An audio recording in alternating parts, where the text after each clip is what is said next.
Well, you guys know my love for cliches. I got another one for you. What's your why? I'm going to answer that question on today's podcast. Welcome to the Ordinary Marathoner Podcast.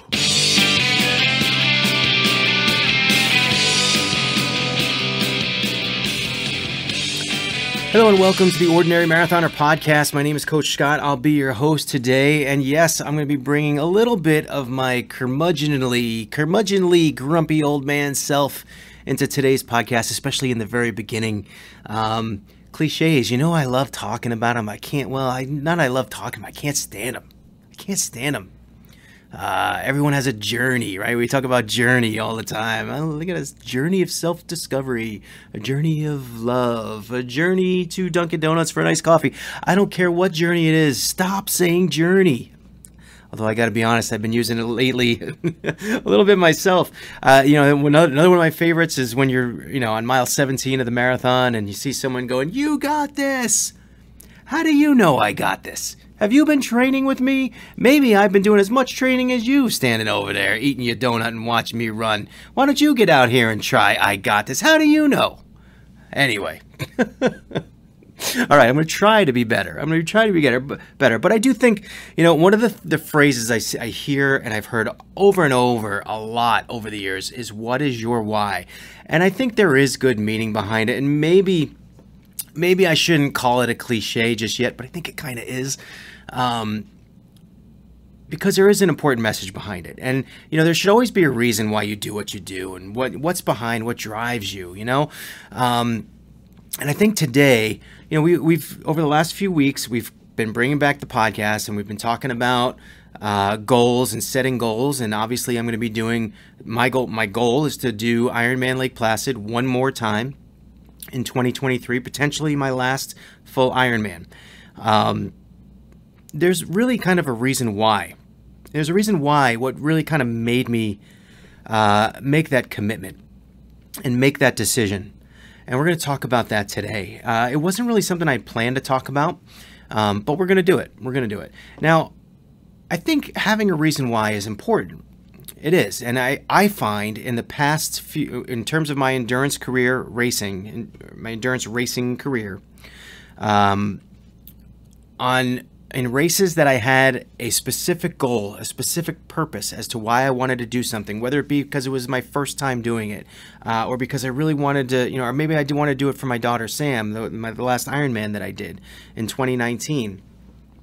It seems like the ones that I succeed at, or that I would call a success, they always have something behind it that is driving it. And a lot of other times I feel like, all right, let's just run another marathon here, or we'll do another, and it doesn't necessarily push me, and I sometimes don't really get the feeling that I'm training as hard as I could.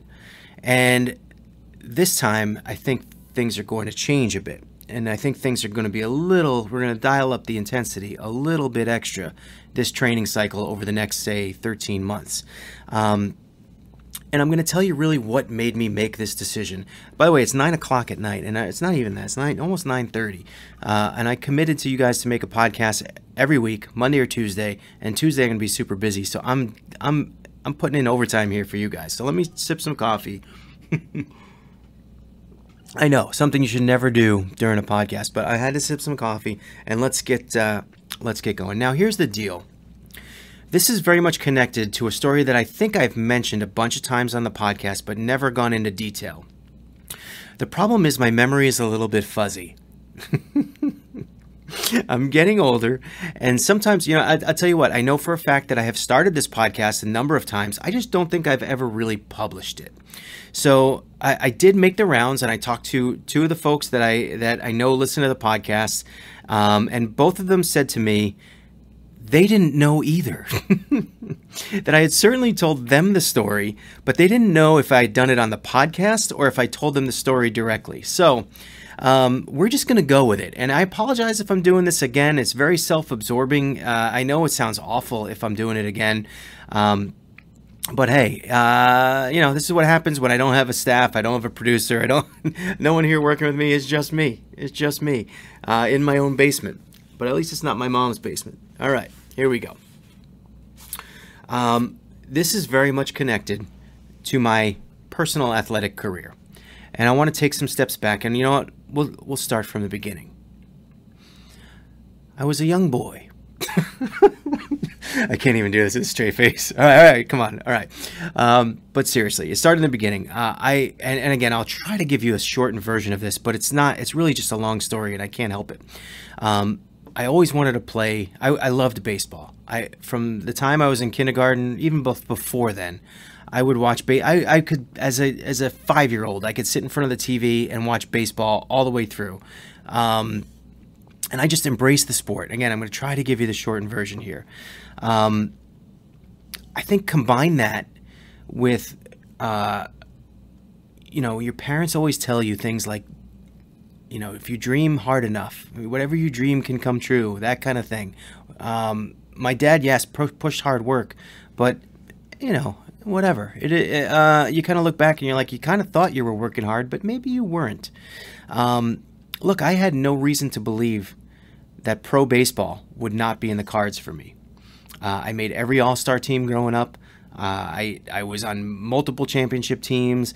I always found success everywhere I played, whether it be pitching, whether it be playing third base. I may have had some off seasons like hitting, where I wasn't exactly as good as I thought was going to be, but I was still good. I was never bad, and there was nothing in the way of me believing that I couldn't make the pros. And this was right up through high school. Now, a little bit of background here. Going into my junior year of high school, I had a great season. I had a great season in high school. The very last game, which was a sectional game against Harrison High School, I tore my rotator cuff. I hurt my shoulder. I didn't know it was torn. I just knew it hurt really bad. And because I was one of these kids that just would go after it no matter what, kind of like tough guy, thought I was a tough guy, I just kept right on pitching, even though I knew something was injured. And eventually, I just couldn't pitch effectively. I could barely throw the ball. They took me out. I iced my shoulder. I tried to pitch in our first summer league game, and immediately I knew it just wasn't going to work. It just wasn't going to work. I was injured. I wasn't hurt. I was injured. So Mom took me to the doctor, and sure enough, torn rotator cuff. Now, it wasn't all the way torn. I didn't need surgery, but I needed 3 months of rehab. And they would make me do kind of like get the rubber band and do these and kind of do these. And I couldn't really throw, although I was playing third base in the summer, because if I could, for some reason, I could do this. I could kind of bring my arm to my ear and throw it like a shot put almost. I couldn't wind up. I couldn't bring my arm down and go through that kind of turn. That was just awful, awful, destructive pain. So I didn't pitch all that season. Now you fast forward to the next year, right? And really, I'm going to use this. I'm not going to kind of tell a story in the middle. I did think that I could potentially play third base and pitch in college, but at some point it became obvious that I was more of a pitcher. I was more effective as a pitcher than I would be as a hitter. So fast forward to March of the following year.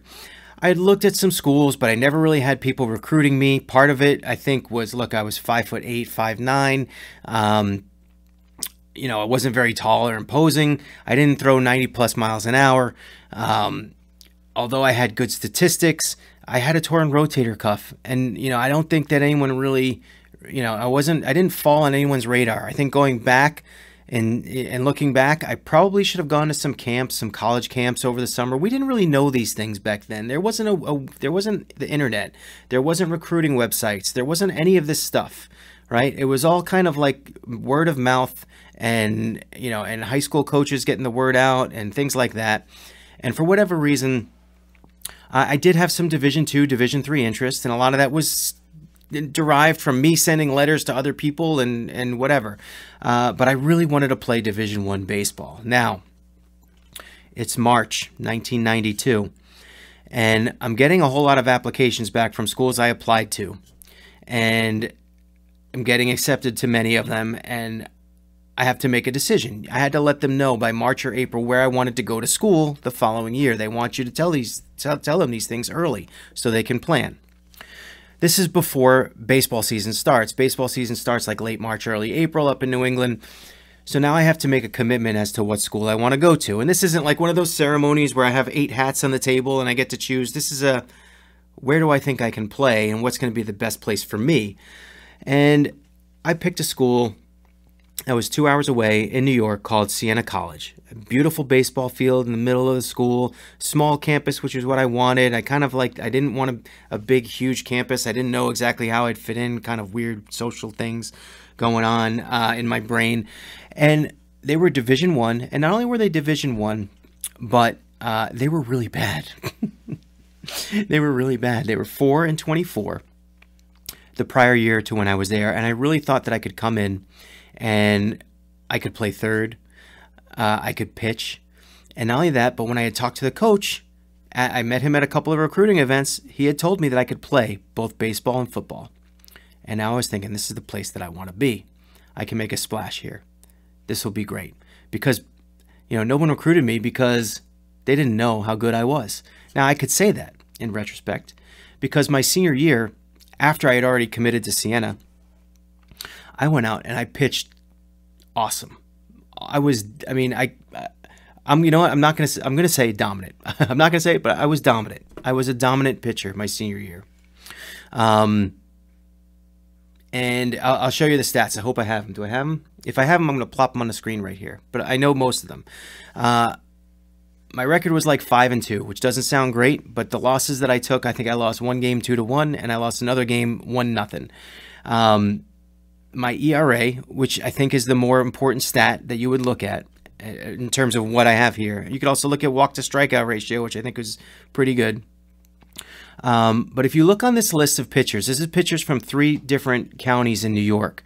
And if you look at this list, there's one pitcher with a 1.0 something ERA, and only one other pitcher under 1, and that is me.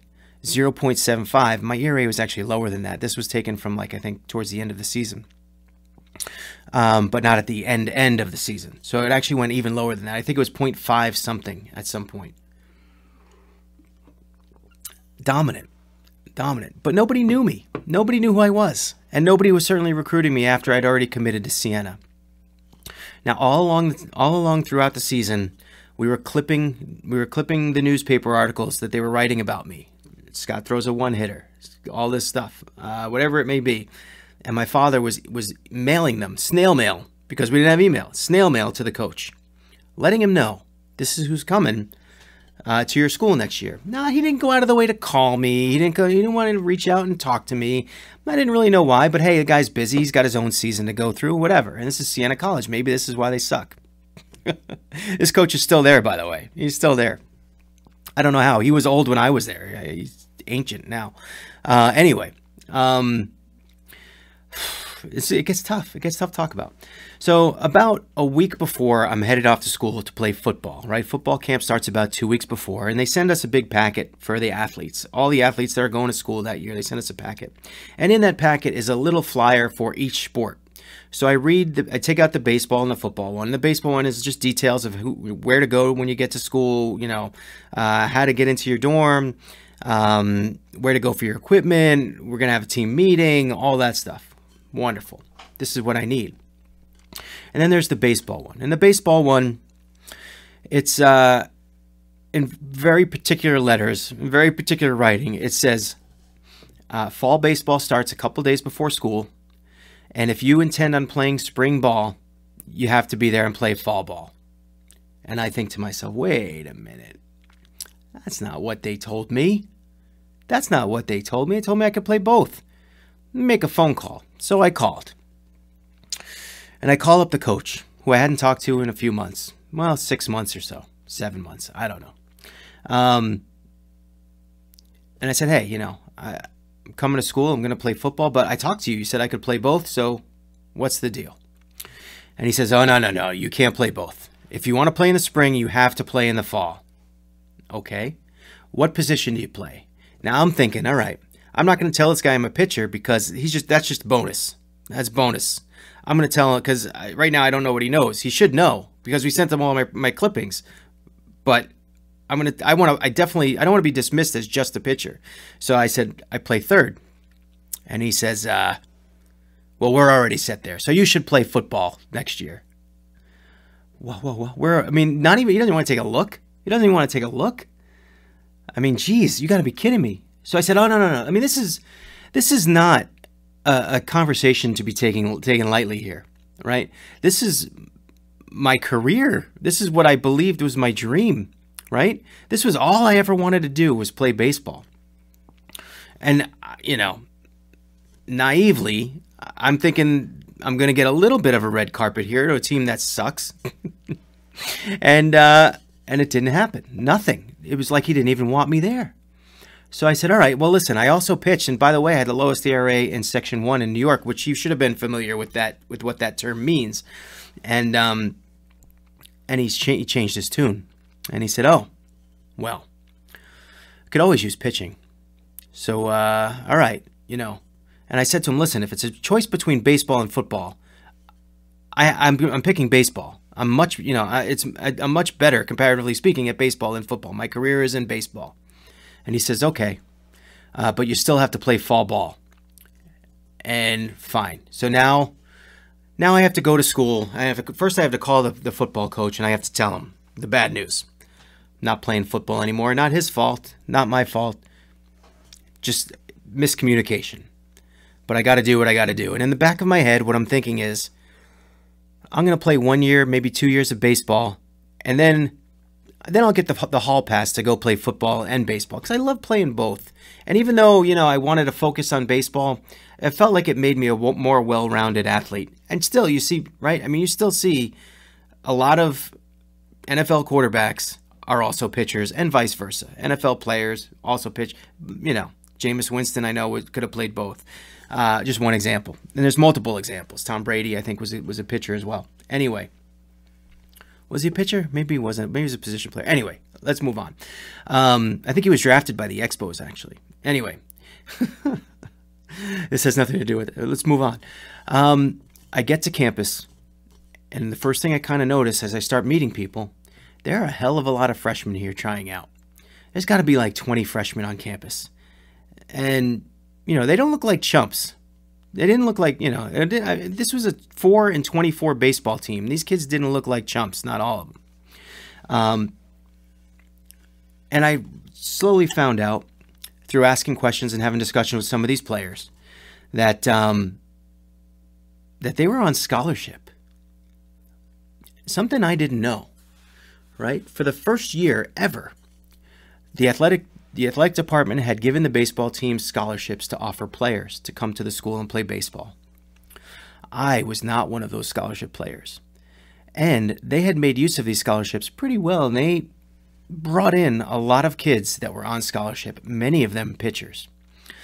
Now, this was disheartening. It was upsetting. And I wasn't going to let it shake me, though. I think at the time, given the phone call and given the deception, looking back, the right move would have been to say goodbye and leave. Because I was misled. There's no doubt about it. I was misled. I was either misled or someone just didn't care. Someone just didn't care enough to tell me what was really going on. And could be either. And that's sort of a mislead anyway.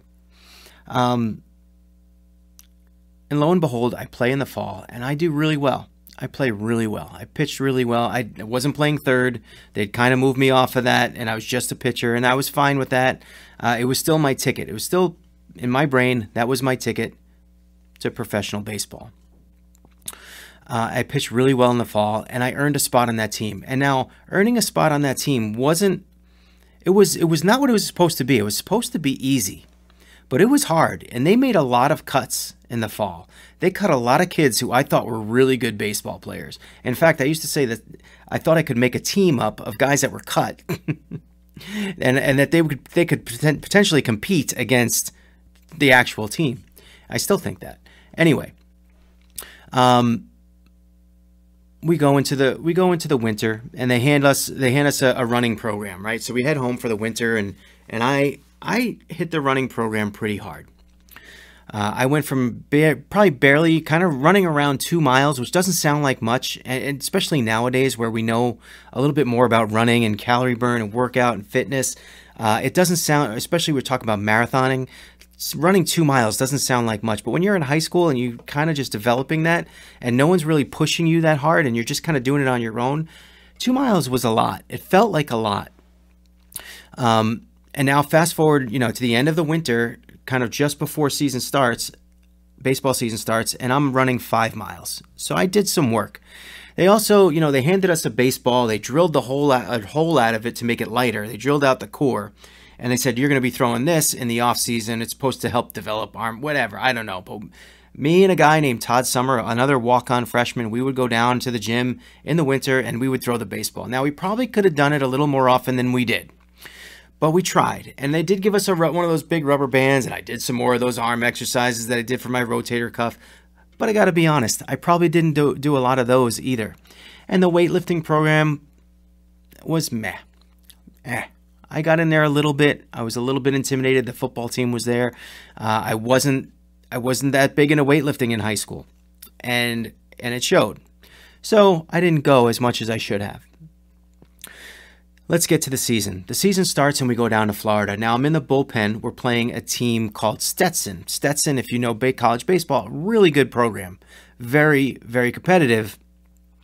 And I'm in the bullpen warming up, and I believe what happened was somebody screwed up the pitching rotations. And the guy that they wanted to put in was not me, but it wasn't the other guy warming up either. They were saving him for another day. Now, I was warm. I was ready to go. They needed someone to throw. They put me in. I pitched 1 inning, no earned runs. I think I might have given up 1 hit.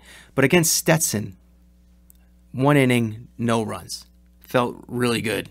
And they pulled me right away. Of course they did, right? Now, fast forward a little bit on this trip. A whole bunch of our seniors, not even seniors, say upperclassmen, I guess, they got busted drinking in their hotel rooms. And as their punishment, they were suspended for 1 game. Now, the problem was many of those upperclassmen were position players. And when they filled out a lineup the next day, they didn't have enough position players to play. So they sent out a pitcher to start, and they wanted a DH. And so they thought I was a better option to hit. So, Scott, you're going to DH today. Wonderful. I haven't swung a bat in about 6 months. They put me in the cage in the morning as soon as we got there, and they just had me swinging. 100, 200 swings. I don't know how many. It was brutal. It was a lot of swings, but you know what? I was fine with it, and I felt pretty good. And it was just getting my eye back and doing all, just trying to make solid contact. I got to tell you, I did pretty good that day, too. I played in 2 games. I had a couple of sacrifice bunts. I think I walked once, and I hit the ball every time, mostly on the button, too. Even hit a shot in the gap that one guy made a great catch. It felt, coming off the bat, I felt like it was going out, and a guy made a great catch in the gap, backhanded center fielder. Anyway, that was my one hitting experience in college baseball, and I ended my college career with a zero batting average, which is very disheartening given the fact that most of my at bats were pretty effective for what they were. Anyway, I keep saying anyway. Let's move on. The next morning I wake up. I'm no longer a hitter. My hitting career is over. And after taking all those swings, my ribs were shot. They were just, I could barely stand. It was brutal pain, really bad pain. Now, of course, tough guy me, I'm going to kind of paper over that, try to pretend like it doesn't hurt. And it lingered for a day or two. And a couple days later, it was my turn to pitch again. This time we're still in Florida and we're playing against Manhattan. Now, Manhattan College wasn't especially great baseball. It was probably, just a level up from Siena at the time. A little step up, but not even a big step. I think we even beat them a couple times. Well, we were winning this game by a bunch, and they put me in kind of mop-up duty, and I was fine with that. And I warmed up. I was still not feeling perfect, but, hey, this is my chance, this is my opportunity. And still, I was total confidence in myself. And I got out there, and for some reason, it just felt like I was pitching standing on second base. I could not hit the catcher's glove. I could not hit the zone. I couldn't throw a strike. I walked the first 3 guys in a row, and they pulled me, rightfully so. I earned it. And they pulled me. They pulled me out of the game. They took me out, and the next guy promptly gives up a double. So there I am, 0 innings pitched, 3 earned runs. My ERA is shot. Even to this day, forget it. You look up my ERA. It's still in the stats somewhere. It's probably like 22 for the year. even with that great inning against Stetson. But anyway, I wouldn't see the field again after that for a long time. I didn't pitch again. I think they put me in a game against LIU, and I didn't do well there either. And I don't know why. I think it would have been a lot of times between given an opportunity and sitting there and watching all these scholarship players who I felt like some of them I felt like not all of them, but some of them I felt like I was better than. Most of them I felt like I was better than. Watching them get opportunity after opportunity after opportunity while I sit there and I go to all these away games. And in the Northeast, it's brutal. It is brutal. You have to travel up to Niagara for doubleheaders. You have to travel to Canisius, which I think is Buffalo, for doubleheaders. It is freezing cold. We played in snow. We played against Lemoyne, I think, in snow. It was just cold, and when you're sitting there, it's still, I'm getting chills just thinking about it. And when you're not playing and you're sitting there wishing you would get an opportunity and you don't ever get a chance, I just felt like I was dismissed, and I felt like I just never got a chance to play. I pitched against LIU, and I pitched one more half an inning against Columbia, and that didn't go so well either. And by the time the season was over, I hated baseball. I just hated it. I hated sitting there watching games, charting pitches. I hated it. I hated not playing. And really, I felt like I never got a proper chance. I felt like I never got a shot. I felt like I was deceived from the beginning, and I don't know what happened in the interim, but it just didn't work out. And now I could have left, and I could have gone somewhere else. But again, I still had those kind of like weird social anxieties. I don't know. Don't ask me why. And I was happy at that school. I was happy with the friends and the social situation there. I didn't want to have to worry about transferring credits. I didn't want to, and I knew I could play football. And so I made that decision because I hated baseball and I hated everything about it. I just, in 2 months of my life, I went from it being my dream, my absolute dream, my life, my childhood lifelong dream, to absolutely hating it. And I stopped playing. And I remember we had a meeting at the end of the year, and they said, well, if you guys aren't going to play next year, make sure you let us know. And as soon as he said that, I felt like he was looking at me. I felt like he was talking to me. And so I went up after that meeting and said, listen, man, I'm going to play football next year. And he said, fine. He didn't really have any, they didn't care. And that was it. The dream was over. And, I tell you, my freshman year, I was an undecided major. I didn't know what to do. I didn't know what to be. I didn't know what my career was. My career was baseball. And all of a sudden I have to start making lifelong decisions based on nothing, based on not wanting, based on no dream, based on, all right, where can I make a living? Where are my skills? Where am I, and I chose business. I chose finance. I had no love for finance. It just was the thing, right? It was just the next thing. And I got to tell you, that was 1992 and 93, fall and spring. Since 1993, so we are approaching almost 30 years. Day in and day out, not day in and day out, but, from time to time, I will think about back then and think about the choices I made and think about the naivety of going in there. Thinking that I was going to be dominant as I was in high school, and not knowing any better, and being duped like I was duped. And I always just blamed the system and the coach, and I never put any blame on myself. And I never once looked at it as my failure. I always looked at it as a bad situation, a bad choice, a bad decision, and just so happened that I felt like I was going to a school and going to talk to somebody and be with a coach that was going to nurture and care about me. And then that did not happen at all. I felt like I was tossed out with the garbage. It's still there, by the way. Anyway. Now comes the 180 and how this relates to Iron Man. Recently, I've been kind of taking a look at this. This is a major regret. It's a major regret of life that I either made the wrong decision or never followed through with my dream. And so I've been analyzing it all my life, and always I blame the coach. Always, But you know what? Lately, I've been kind of taking a different angle. Some of it has to do, I think, with my experience racing and through endurance sports and coaching. But here's the bottom line. No one told me not to play. No one told me that I couldn't play. No one told me to give up. I might have felt like that in that meeting, but no one singled me out.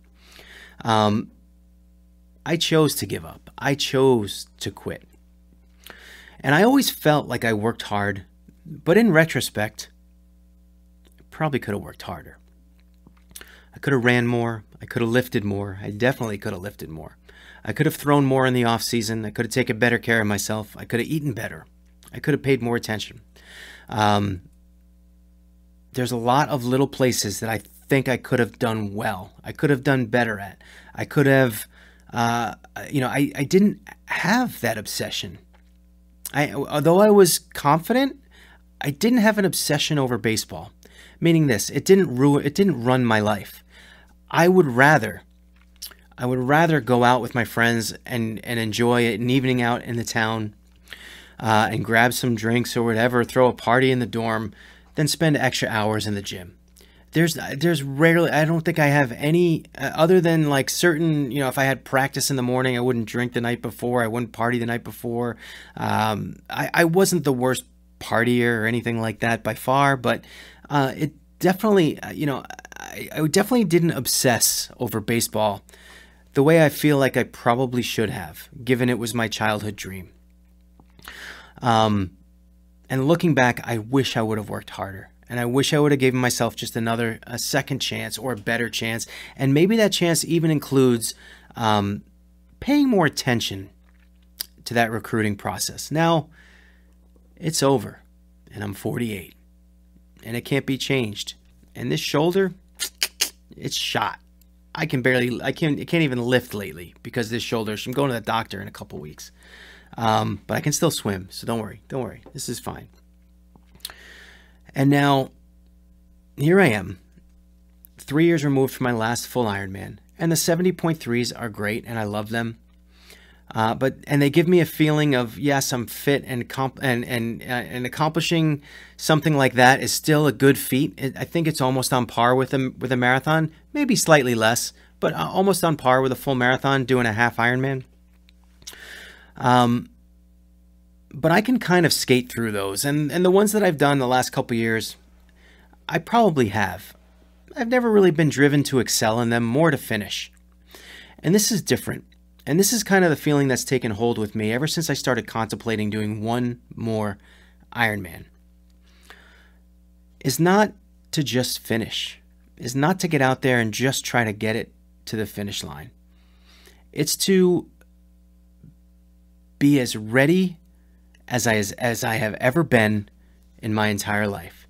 To be as fit, to be as in shape, to be able to attack the course, to be able to attack each individual event, to have a good plan, and to see what I'm capable of. Because I haven't done that yet. I've not that I've done the bare minimum, but I haven't yet had a training session where I came out of it thinking, I gave it every single inch that I had in training. I showed up exactly, and part of it, look, a lot of it is the diet, I trained a lot in 2019 for that one, but I still came into that race at 221 pounds, which is still a little bit north of where you want to be as a 5'9" guy. I'm not saying you can't race there. I'm just saying it's not optimal. And I need to really work on this weight and get it back down to a manageable level. Something where if I really want to show and give my all, that is just, it's got to be there. There's no ifs, ands, or buts about that one. I can't say that I gave it everything in training. If I weigh 220 pounds, that means I ate like an idiot. So I got to stop that. And so what's at stake for me now, heading into this Ironman, isn't finish it for somebody else, isn't let's just see if we can go out and complete one of these. I know I can.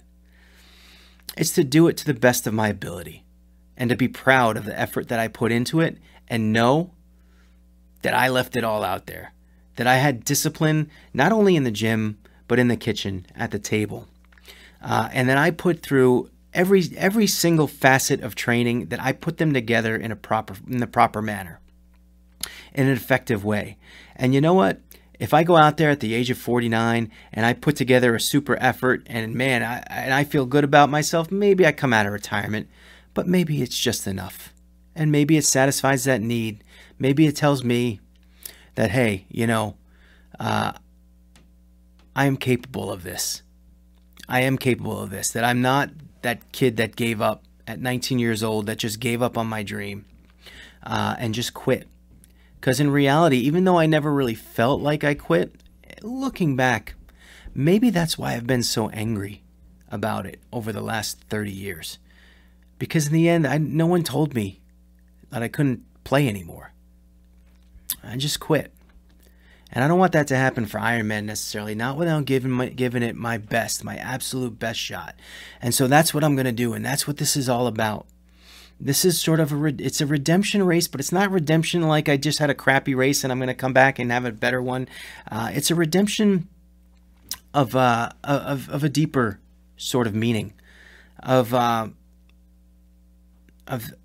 this one matters. This one matters to me. It is finally having me see exactly what I'm capable of. That's what I'm going to do over the next 13 months. I hope you guys come along for the ride. A lot of my training is going to be, especially if it's indoors, it's going to be on Zwift, and I would love for you guys to join me. Go over to that Zwift club. It's called Team Ordinary. It's an open club if you're on Zwift, and you can join it. We're going to do some group rides on Wednesdays. We're going to be doing our trivia rides still on Thursdays. Most of those times will be a brick. I know a lot of you guys were asking me about my foot and how it's doing. It's getting a little bit better. It's still not there. But again, you know what? I'd rather it get hurt now than it get hurt, this time next year. So we're going to work through it properly. It's almost healed. It's almost better. I almost went out on it today, but I think one more day, and then we'll get back out on it tomorrow. And then we have a big ride on Wednesday night at 8:00 through the club on Zwift. I don't tell you guys, little strange podcast for me, a little bit sharing more than I think I've done before. A little bit self-absorbed. I know. I'm sorry. Look, I was cocky a little bit as a younger guy, and probably stupid, and admit that now. But I think it matters. I think it matters, and we've been doing a little bit of research in the foundation about something called post-athletic depression. And I think when you kind of grow up through your life and you focus on athletics as much as a lot of athletes do, and then one day you wake up and it's just over, I think it's a bit more traumatic than people think. And it's okay to talk about. I think it's okay to talk about. And maybe it seems silly and stupid, but I don't think it is. I don't think it is. Because what it was a dream, a childhood dream that I always had, and I never had any reason to think that it wouldn't happen until it didn't. And I think it was devastating. Somewhere in that psyche, maybe it's why I'm grumpy. Maybe it's why... There's probably more reasons than that. But maybe it's why I'm grumpy sometimes. But I think ultimately, I think I just always had something. I left something to prove to myself. And that's what this is about. There you have it, guys. Thanks for listening. I hope you guys come for the ride with me over the next 13 months. A lot of comments the other day on the foot injury. So thank you guys for anyone who was concerned and reached out. I really appreciate it. I really do. I hope you guys come for the ride over the next 13 months. And remember, every day is an ordinary day unless you make it extraordinary. We got about 13 months of extraordinary days to come. Come along for the ride.